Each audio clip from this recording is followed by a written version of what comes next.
¿Cuál es el lugar de Dios? El centro.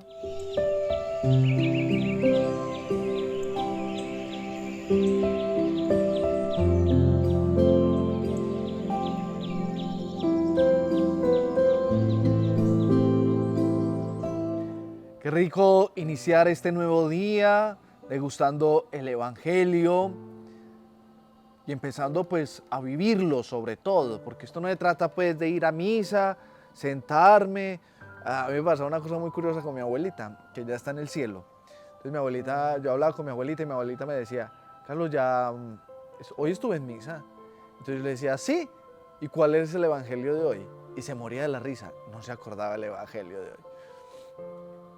Mucha gente incluso tampoco recuerda el responso del Salmo, y eso que nos lo acaban de decir, y se nos olvida el responso. No, esto no se trata de eso, esto se trata de que esto empiece a calar, que esto empiece a tener un impacto en la propia vida.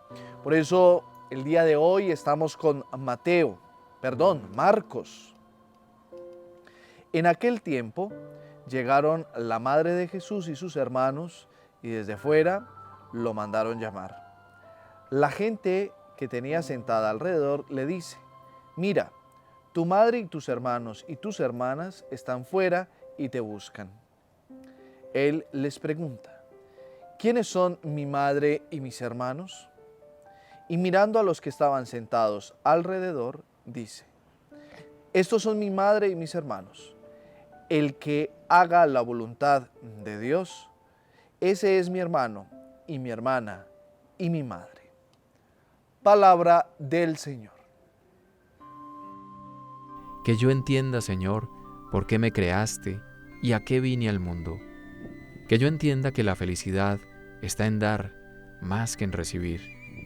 Que yo entienda el valor del más grande tesoro, la familia. Que yo entienda el don de perdonar que me hace más grande ante ti. Que yo entienda, Señor. Cuando hacemos una lectura del Evangelio, hay muchas cosas que nosotros podríamos empezar a señalar, a buscar, a aquellos que les gusta ir rayando sus Biblias de estudio, ir señalando aquellos elementos, los verbos, los movimientos, los personajes. Pero hay algo que me gusta mucho, es la posición de las personas, ¿sí? Que uno diría, pero ¿qué tiene que ver eso? No tiene que ver mucho.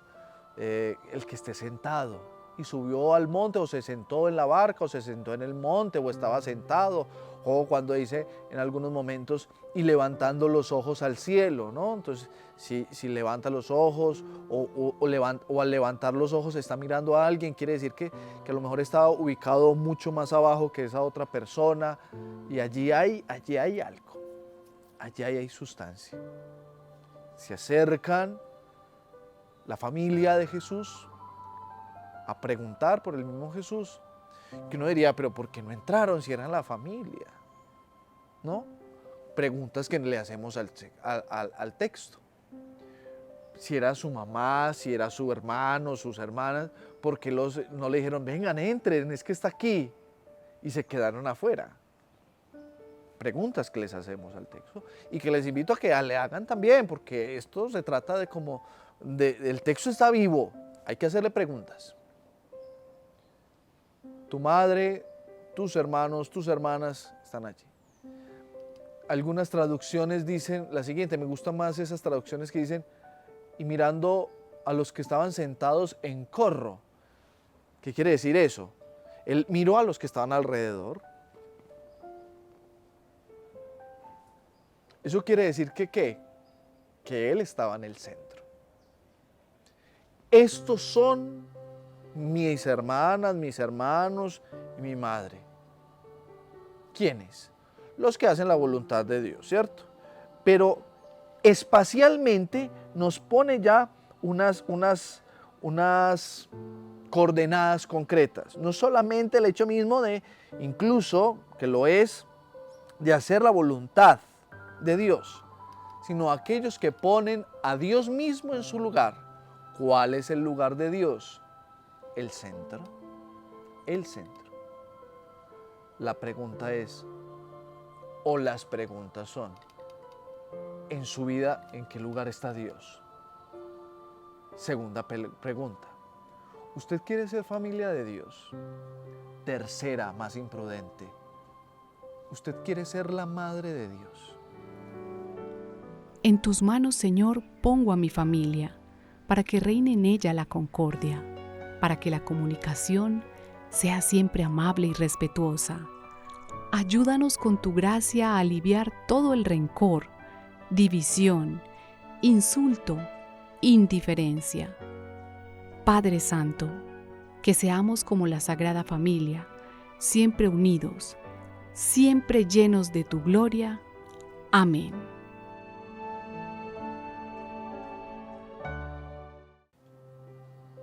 Nosotros podríamos decir, bueno, ¿cuál es la razón de ser de que empecemos a vivir una vida sacramental, en que empecemos a escuchar la lección y empecemos a aplicarla también en la propia vida? Porque vamos a misa, porque tratamos de vivir una vida coherente, incluso así nadie nos esté viendo, que va desde parar en el semáforo cuando está en rojo hasta cuando estamos en público o frente a una responsabilidad. La mística, la espiritualidad, ¿hacia dónde apunta? Esto, ¿de qué se trata todo esto? ¿Cuál es la finalidad de esto? Los místicos la van a llamar unión, unión. Es decir, cuando uno lee a Santa Teresa de Jesús, uno se da cuenta, vamos hasta el centro del alma, hasta lo más íntimo del castillo, a encontrarnos con el Rey y a ser uno con la Trinidad. Cuando uno lee a San Juan de la Cruz, uno dice, vamos para el hondón del alma. Y esto se trata de una vida divina, vamos para la unión. Cuando leen uno Noche Oscura y se da cuenta que hay que purgar unas ciertas cosas en la propia vida, y vaciarla o desnudarla para que pueda ser llenada por Dios mismo. Qué interesante. ¿Ya? Los místicos lo llaman unión. Hoy en día nosotros podemos hablar de comunión o de participación de la vida divina, de aquellos que nos enseñaron muy seguramente en la universidad.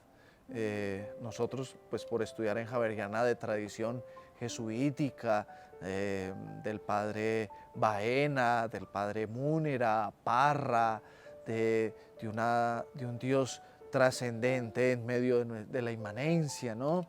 De cómo logramos participar de esa vida divina.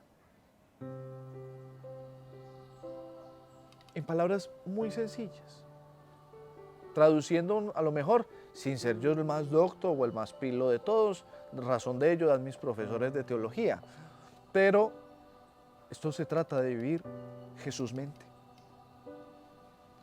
Esto se trata de que la gente cuando me vea diga, mira, Jesús de Nazaret.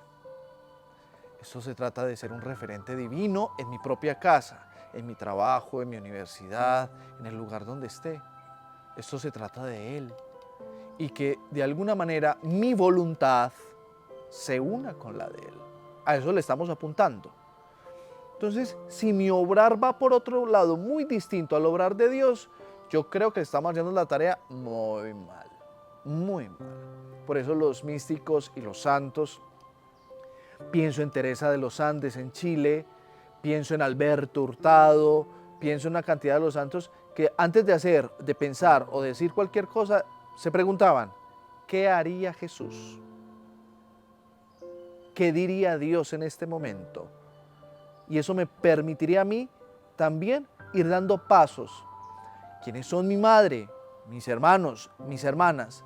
Aquellos que cumplen la voluntad de Dios.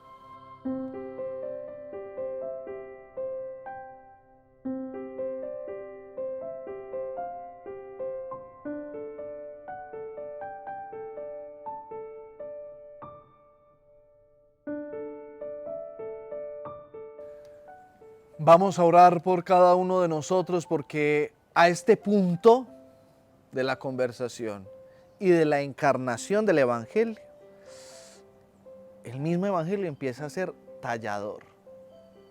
Empieza a tallar. ¿Por qué? Porque cuando yo me pregunto qué tengo que hacer o qué haría Jesús, y Él me dice, o escucho yo esa vocecita por dentro que me dice, ve, ¿por qué no lo abrazas? Ah, pero yo no quiero abrazarlo.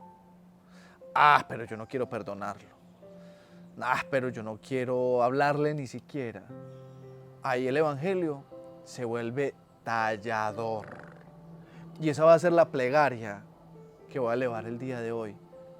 Ojalá el evangelio los talle a todos, les haga presión. Le decía a mi profesor del evangelio de Juan, es que uno no puede leer el evangelio de Juan y dormir tranquilo. Uno no puede leer el evangelio y quedarse uno tranquilo. No se puede, no se puede. Pues esa es la plegaria que elevamos el día de hoy. De modo que el evangelio no nos deje dormir tranquilos, porque de eso se trata. Siempre con el amparo de su bendición, en el nombre del Padre, del Hijo, del Espíritu Santo. Amén. Les agradecemos a todos este día, los mensajes, la oración también por cada uno de nosotros. Síganos encomendando nosotros, nos seguimos encomendando. Tengan siempre la certeza de que en medio de nuestras fragilidades, en medio de lo que podamos llegar a hacer, siempre hay una recta intención en el deseo de que todos seamos uno, de que todos seamos madre, hermanos, hermanas, porque todos estamos apuntando a eso, a hacer la voluntad de Dios, a vivir Jesús mente y a que Él pueda hacer su cielo en medio de nosotros para seguir encarnando su evangelio en nuestra vida y en nuestra historia. Amén.